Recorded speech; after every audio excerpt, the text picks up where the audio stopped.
السلام علیکم دوستو، کربلا سیریز کے پارٹ 7 میں خوش آمدید۔ ہم گزشتہ سیریز کے پارٹس میں جنگ جمل اور جنگ صفین کے بارے میں بات کر چکے ہیں۔ ہم اپنے نئے آنے والے ناظرین کو بتانا چاہتے ہیں کہ حضرت علی علیہ السلام نے اپنی زندگی میں 3 جنگیں لڑیں۔ جنگ جمل جو کہ حضرت علی علیہ السلام اور حضرت اماں عائشہ رضی اللہ تعالیٰ عنہ اور حضرت طلحہ رضی اللہ تعالیٰ عنہ اور حضرت زبیر رضی اللہ تعالیٰ عنہ کے ساتھ لڑی گئی۔ ہم یہاں اپنے دوستوں کو یہ بات بھی بتانا چاہتے ہیں کہ حضرت زبیر کے قاتل کو حضرت علی نے دوزخ کی بشارت بھی سنائی۔ اور دوسری جنگ صفین حضرت علی علیہ السلام اور حضرت معاویہ رضی اللہ تعالیٰ عنہ کے درمیان لڑی گئی، جبکہ تیسری جنگ نہروان جس کے بارے میں آج ہم بات کرنے جا رہے ہیں وہ خوارج کے خلاف لڑی گئی۔ یہ خوارج کون تھے اور انہوں نے کون سے غلوف کیے تھے، اس کے بارے میں آج ہم تفصیلاً بات کرنے جا رہے ہیں، تو جاننے کے لیے ویڈیو کو تسلسل کے ساتھ لازمی دیکھیے گا۔ تو چلیے دوستو، ویڈیو شروع کرتے ہیں۔ آیت نمبر 159 اور 160 سورۃ بقرہ۔ بے شک جو لوگ ہماری نازل کی ہوئی واضح آیات اور رہنمائی کی باتوں کو چھپاتے ہیں، جبکہ ہم نے تو کتاب میں اسے لوگوں کے لیے خوب بیان کر دیا، تو انہی لوگوں پر اللہ تعالیٰ کی لعنت اور تمام لعنت کرنے والوں کی لعنت، سوائے ان لوگوں کے جنہوں نے توبہ کر لی اور اپنی اصلاح بھی کر لی اور اس چھپائے ہوئے علم کو بیان بھی کر دیا، تو میں بھی ان پر مہربان ہو جاؤں گا، اور میں بہت توبہ قبول کرنے والا اور بہت مہربان ہوں۔ مسند احمد اور المستدرک الحاکم اور سنن النسائی الکبریٰ کی حدیث میں ہے، سیدنا ابو سعید خدری بیان فرماتے ہیں، ہم رسول اللہ صلی اللہ علیہ وآلہ وسلم کے انتظار میں بیٹھے ہوئے تھے کہ آپ صلی اللہ علیہ وآلہ وسلم اپنی کسی اہلیہ محترمہ کے گھر سے تشریف لے آئے، پھر ہم بھی آپ صلی اللہ علیہ وآلہ وسلم کے ہمراہ ہو لیے۔ اسی دوران آپ صلی اللہ علیہ وآلہ وسلم کا جوتا مبارک ٹوٹ گیا، تو سیدنا علی ابن طالب اس مبارک جوتے کو مرمت کرنے کی وجہ سے پیچھے رہ گئے، اور ہم رسول اللہ صلی اللہ علیہ وآلہ وسلم کے ہمراہ چلتے رہے، یہاں تک کہ آپ صلی اللہ علیہ وآلہ وسلم سیدنا علی علیہ السلام کے انتظار میں رک گئے اور ہم بھی ٹھہر گئے۔ وہاں آپ صلی اللہ علیہ وآلہ وسلم نے ارشاد فرمایا، تم میں ایک خوش نصیب شخص بھی ہے جو قرآن حکیم کی تفسیر کی خاطر مسلمانوں سے قتال کرے گا، جیسا کہ مجھے قرآن حکیم کی تنزیل و حقانیت کی خاطر کفار سے قتال کرنا پڑا۔ یہ سن کر ہم سب شوق سے آپ صلی اللہ علیہ وآلہ وسلم کی طرف متوجہ ہو گئے، اس امید سے کہ شاید میں ہی وہ خوش نصیب شخص ہوں۔ اور اس وقت ہمارے درمیان سیدنا ابو بکر رضی اللہ تعالیٰ عنہ اور سیدنا عمر رضی اللہ تعالیٰ عنہ بھی موجود تھے۔ سیدنا ابو بکر نے عرض کیا، کیا میں ہوں وہ؟ آپ صلی اللہ علیہ وآلہ وسلم نے ارشاد فرمایا، نہیں۔ سیدنا عمر رضی اللہ تعالیٰ نے عرض کیا، میں ہوں وہ؟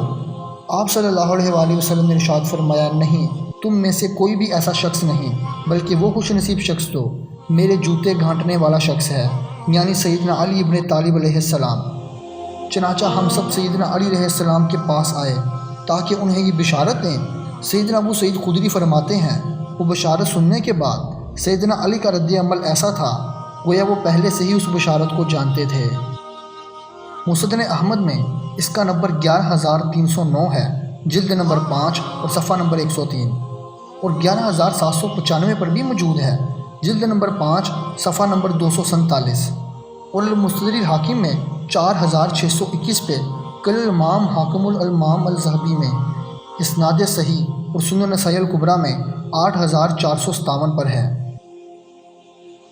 اس حدیث سے یہ بات تو واضح ہو جاتی ہے کہ آپ صلی اللہ علیہ وآلہ وسلم نے قبل از وقت ہی یہ آگاہی تو دے دی تھی کہ حضرت علی علیہ السلام مسلمانوں کے خلاف ہی قتال کریں گے، اور یہ بات حضرت علی پہلے سے ہی جانتے تھے کہ انہیں مسلمانوں کے خلاف قتال کرنا پڑے گا، اور یہی وجہ ہے کہ حضور کی پیشن گوئی کے مطابق جنگ جمل، جنگ صفین اور جنگ نہروان ہوئی، جس کے بارے میں مولا علی علیہ السلام پہلے سے ہی جانتے تھے۔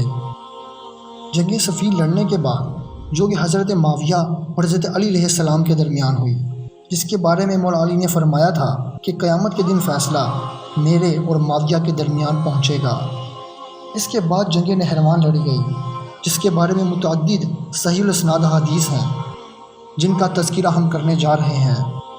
صحیح مسلم کی حدیث میں ہے، سیدنا ابو سعید خدری بیان فرماتے ہیں کہ رسول اللہ صلی اللہ علیہ وآلہ وسلم نے ارشاد فرمایا، میرے بعد میری امت کے لوگ دو گروہوں میں تقسیم ہو جائیں گے، یعنی سیدنا علی علیہ السلام اور حضرت معاویہ رضی اللہ تعالیٰ عنہ۔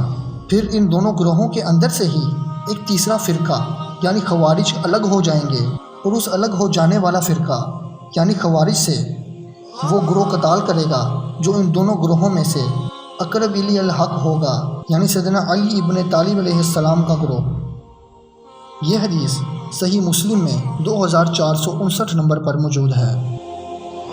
اقرب الی الحق سے مراد ہے حق والا گروہ، اور دلیل اس کی یہ ہے کہ قرآن حکیم میں خود اللہ تعالیٰ نے غزوہ احد کے موقع پر منافقین کے واضح کفر کے لیے بھی اقرب کا لفظ استعمال فرمایا، اور یہ آیت سورۃ آل عمران پر 167 نمبر پر موجود ہے۔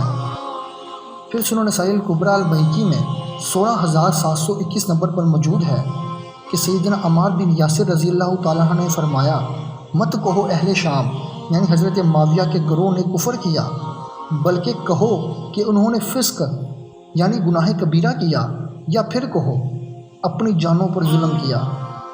اس حدیث سے ایک بات تو ظاہر ہوتی ہے کہ حضرت معاویہ کے گروہ کو کفر پر کہنا ٹھیک نہیں، کیونکہ حضرت عمار بن یاسر نے اس کی تذلیل کی ہے۔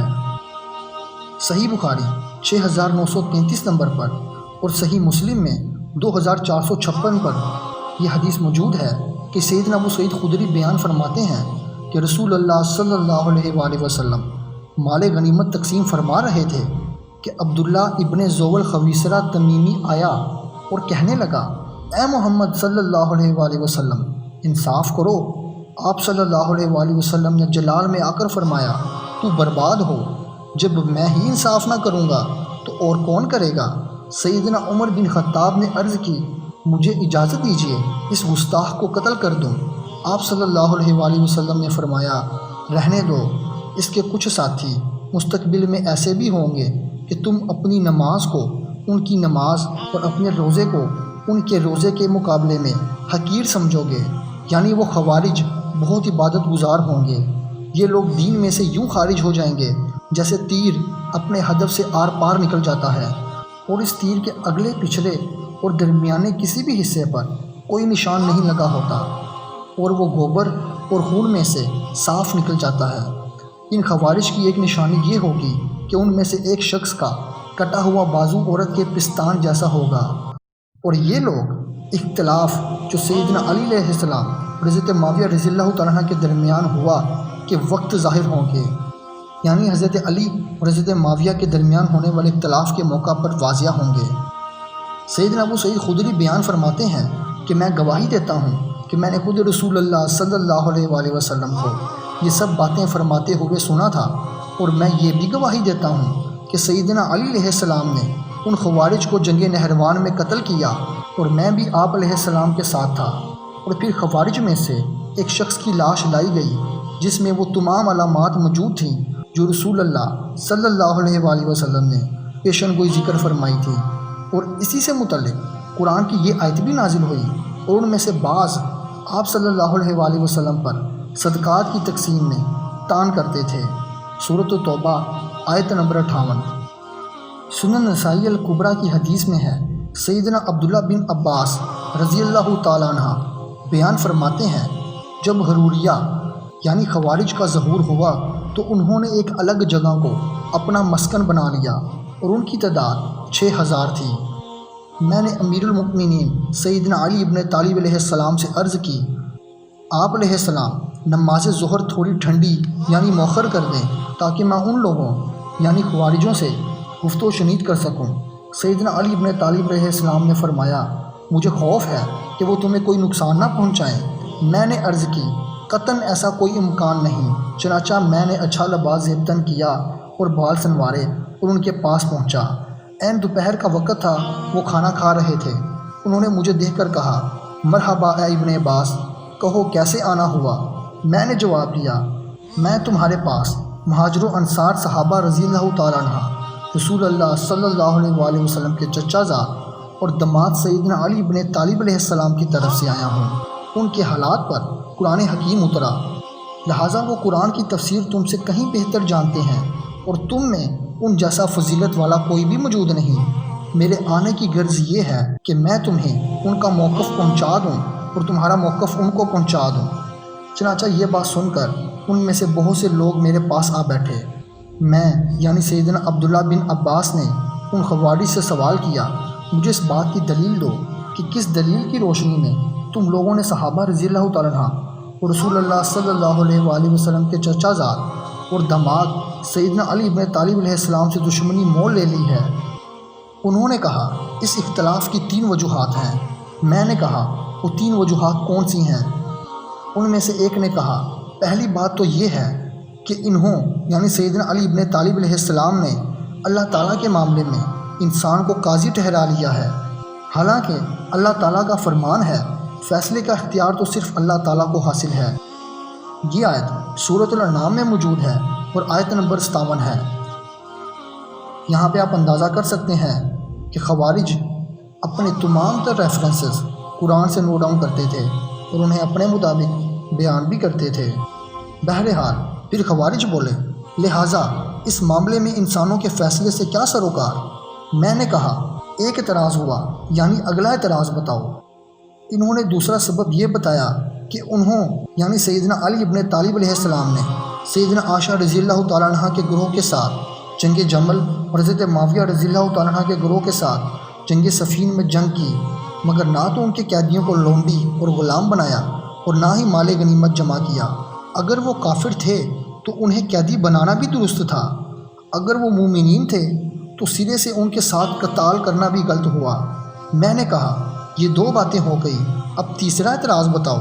تو انہوں نے کہا، انہوں یعنی سیدنا علی ابن طالب نے حضرت معاویہ رضی اللہ تعالیٰ عنہ کے ساتھ معاہدے کی تحریر میں اپنے نام سے لفظ امیر المؤمنین مٹوا دیا ہے، لہٰذا اگر وہ امیر المؤمنین نہیں ہیں تو کیا امیر الکافرین ہیں؟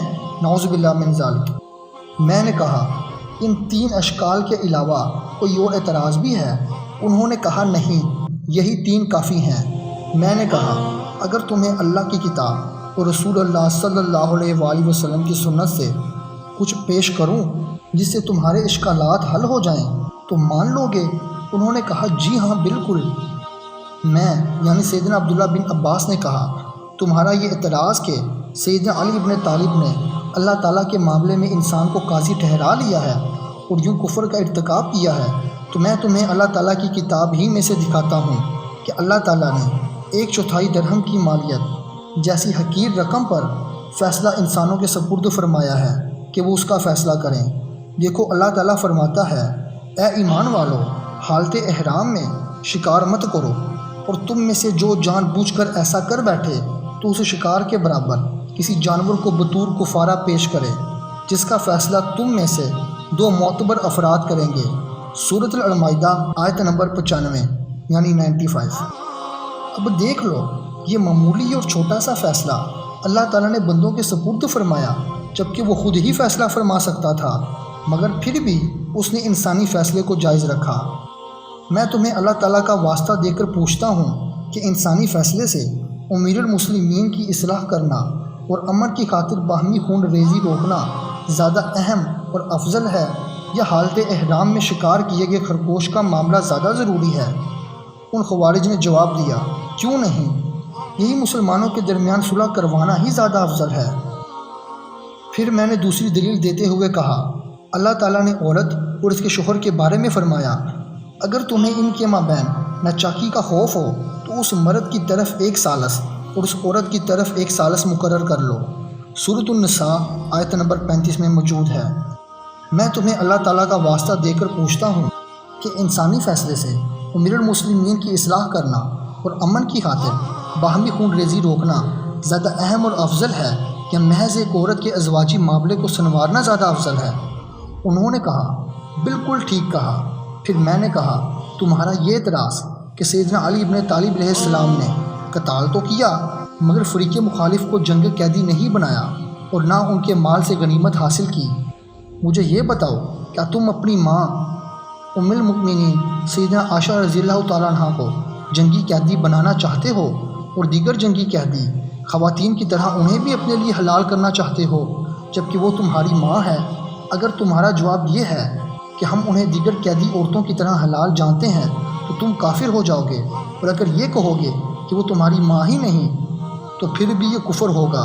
لیکن اللہ تعالیٰ نے فرما دیا ہے، نبی صلی اللہ علیہ وآلہ وسلم مومنین پر ان کی جانوں سے بڑھ کر حق رکھتے ہیں، اور ان کی بیویاں ان مومنین کی مائیں ہیں۔ سورۃ الاحزاب اور آیت نمبر 6 میں یہ موجود ہے۔ اس طرح تم دو بڑی گمراہیوں میں پھنس گئے ہو، اور مجھے ان سے نکل کے دکھاؤ۔ دوسرے اعتراض کا جواب مل گیا۔ انہوں نے کہا جی ہاں۔ پھر میں نے کہا تمہارا یہ اعتراض کہ کیونکہ حضرت معاویہ سیدنا علی ابن طالب علیہ السلام کو خلیفہ نہیں تسلیم کرتے تھے، اس لیے سیدنا علی ابن طالب علیہ السلام نے خود اپنی مرضی سے لفظ امیر المؤمنین مٹوا دیا تھا، تو اس کا جواب وہ دوں گا جو تمہیں پسند ہوگا۔ دیکھو، رسول اللہ صلی اللہ علیہ وآلہ وسلم نے صلح حدیبیہ میں تحریر کراتے وقت اپنا نام محمد رسول اللہ صلی اللہ علیہ وآلہ وسلم لکھوایا تھا، جس پر کفار نے اعتراض کیا کہ سارا جھگڑا ہی اس بات پر ہے کہ ہم آپ صلی اللہ علیہ وآلہ وسلم کو اللہ کا رسول ہی نہیں مانتے۔ چنانچہ آپ صلی اللہ علیہ وآلہ وسلم نے سیدنا علی ابن طالب جو یہ تحریر لکھ رہے تھے سے ارشاد فرمایا کہ اے علی، یہ الفاظ مٹا دو۔ اے اللہ تعالیٰ، تجھے معلوم ہے کہ میں تیرا رسول ہوں، اے علی یہ لکھ دو محمد بن عبداللہ۔ اللہ تعالیٰ کی قسم، رسول اللہ صلی اللہ علیہ وآلہ وسلم سیدنا علی علیہ السلام سے کہیں زیادہ بہتر ہیں، پھر بھی انہوں نے لفظ رسول اللہ کو خود کہہ کے مٹوا دیا، جس سے آپ صلی اللہ علیہ وآلہ وسلم کی شان نبوت میں کوئی فرق نہیں پڑا۔ تیسرے اعتراض کا جواب بھی مل گیا۔ انہوں نے کہا جی ہاں، اس علمی مباحثے کی برکت سے ان میں سے 2000 افراد اسی موقع پر طائب ہو کر واپس لوٹ آئے، جبکہ باقی 4000 خوارج مہاجر و انصار صحابہ رضی اللہ تعالیٰ عنہ کے ہاتھوں گمراہی کی حالت میں مارے گئے۔ یہ حدیث سنن نسائی الکبریٰ میں 8575 پر قال الشیخ غلام مصطفیٰ ظہیر فی الخصائص علی اسناد صحیح میں موجود ہے۔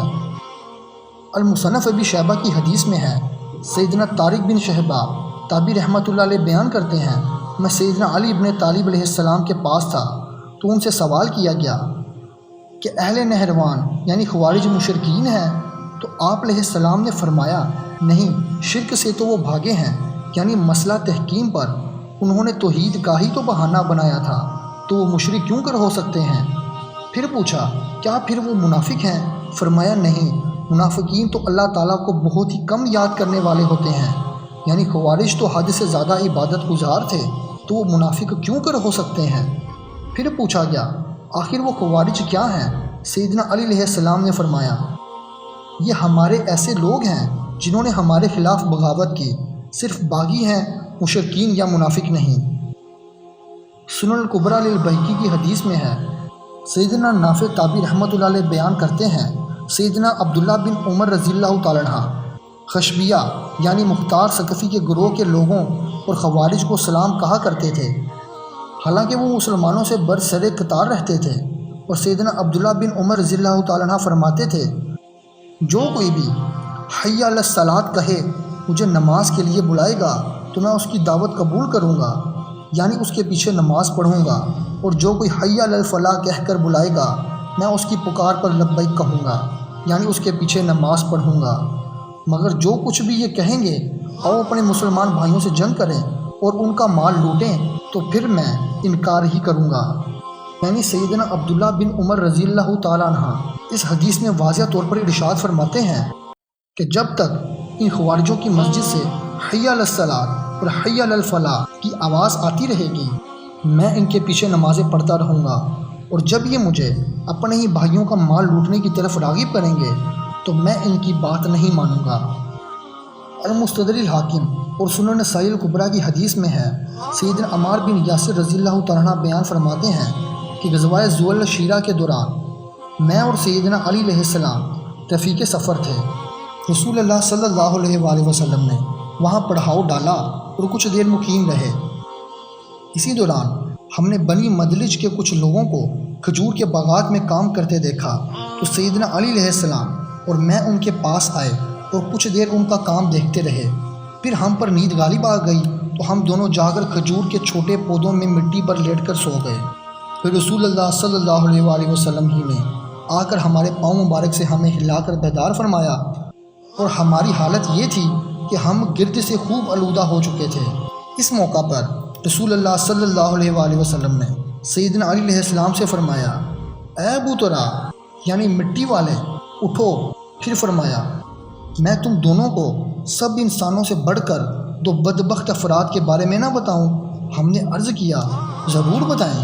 رسول اللہ صلی اللہ علیہ وآلہ وسلم نے ارشاد فرمایا، پہلا بدبخت تو وہ جو قوم سمود کا احمر نامی شخص تھا جس نے اونٹی کی کونچیں کاٹ ڈالی تھیں، اور دوسرا بدبخت شخص وہ شخص ہے جو اے علی تمہارے سر پر تلوار سے ضرب لگائے گا اور تمہاری داڑھی کو سر کے خون سے رنگ دے گا۔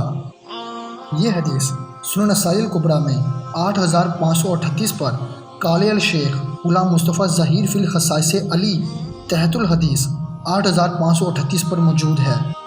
اس حدیث سے یہ بات تو ظاہر ہوتی ہے کہ حضور صلی اللہ علیہ وآلہ وسلم نے حضرت علی علیہ السلام کو قبل از وقت ہی ان کی شہادت کی پیشن گوئی کر دی تھی کہ کوئی ان کو تلوار سے شہید کر دے گا۔ اور یہاں یہ بات زیر غور رہے کہ حضور صلی اللہ علیہ وآلہ وسلم نے خود ارشاد فرمایا کہ وہ دنیا کا دوسرا بدبخت شخص ہوگا۔ چوتھے خلیفہ راشد سیدنا علی علیہ السلام کی خلافت ایک آخری کوشش تھی کہ سیدنا ابو بکر رضی اللہ تعالیٰ عنہ اور سیدنا عمر رضی اللہ تعالیٰ عنہ کی اسی خلافت راشدہ محفوظہ کو دوبارہ بحال کر دیا جاتا کہ جس کو تیسرے خلیفہ راشد سیدنا عثمان رضی اللہ تعالیٰ عنہ کے دور خلافت میں سیدنا عثمان رضی اللہ تعالیٰ عنہ نے خود تو نہیں بلکہ ان کے چند رشتہ دار بنو امیہ کے شریف گورنروں نے عملی طور پر خلافت راشدہ مفتونہ بنا دیا تھا، اور صحیح الاسناد حدیث میں ان فتنوں کی پیشن گوئی بھی پہلے سے موجود تھی۔ لیکن سیدنا علی کی شہادت کے بعد قوم سمود کی طرح اس امت پر بھی ملوکیت کا عذاب مسلط ہو گیا جو آج تک کسی نہ کسی شکل میں باقی ہے۔ چنانچہ اسی زمن میں المستدرک الحاکم اور مجمع الزوائد کی حدیث میں ہے، سیدنا عبداللہ بن عمر رضی اللہ تعالیٰ عنہ فرماتے ہیں، مجھے پوری زندگی کسی بھی چیز کا اتنا افسوس نہیں ہے جتنا اس بات پر ہے کہ میں نے سیدنا علی علیہ السلام کے ساتھ مل کر قرآنی حکم کے مطابق جو کہ سورۃ النساء میں آیت نمبر 59 پر موجود ہے اور سورۃ الحجرات میں آیت نمبر 9 پر موجود ہے کہ میں نے سیدنا علی علیہ السلام کے ساتھ مل کر باغی گروہ کے خلاف جنگ جمل، صفین اور نہروان نہیں کی۔ دوستو، ان حدیث کے مطابق یہ بات تو واضح ہو جاتی ہے کہ حضرت علی علیہ السلام کے پیچھے حضور صلی اللہ علیہ وآلہ وسلم کی حدیثیں کھڑی ہیں کہ وہ حق پر تھے، چاہے وہ کسی کے خلاف بھی کیوں کرنا ہو، وہ ہمیشہ حق پر ہی رہیں گے، کیونکہ رسول اللہ صلی اللہ علیہ وآلہ وسلم نے ارشاد فرمایا تھا کہ علی حق کے ساتھ ہے اور حق علی کے ساتھ ہے۔ تو رسول اللہ صلی اللہ علیہ وآلہ وسلم کا ارشاد مبارک کبھی بھی غلط نہیں ہو سکتا۔ اسی لیے چند صحیح الاسناد حدیث کا تذکرہ کرتے ہوئے ہم اس نتیجے پر پہنچے ہیں کہ حضرت علی علیہ السلام جنگ جمل، صفین اور نہروان تینوں میں حق پر ہی تھے۔ تو امید ہے دوستو آپ کو جنگ جمل، جنگ صفین اور جنگ نہروان کے وہ تمام بیسک حقائق کے بارے میں علم ہو گیا ہوگا کہ یہ کیوں ہوئی اور کیسے حالات تھے اور ان میں کیا کیا غلطیوں کے امکان تھے اور وہ کنہوں نے کیے۔ مولا علی کی شہادت کے بعد بنو امیہ راج میں آ گئے اور یوں ملوکیت کا دور بھی شروع ہو گیا، جس کے بارے میں رسول اللہ صلی اللہ علیہ وآلہ وسلم کی حدیث تھی کہ 30 سال خلافت راشدہ کے ہوں گے اور 30 سال ملوکیت کے ہوں گے۔ حضرت علی کی وفات کے بعد ملوکیت کا یہ دور سٹارٹ ہو گیا۔ حضرت علی کی خلافت کے آخری 6 مہینے حضرت امام حسن علیہ السلام نے پورے کیے، اور پھر حضرت امام حسن نے خطے میں کوئی بہت بڑا تصادم نہ ہو خلافت حضرت معاویہ رضی اللہ عنہ کو سونپ دی، اور یوں پورے 30 سال کے بعد خلافت ملوکیت میں کنورٹ ہوئی اور ملوکیت کا آغاز ہو گیا۔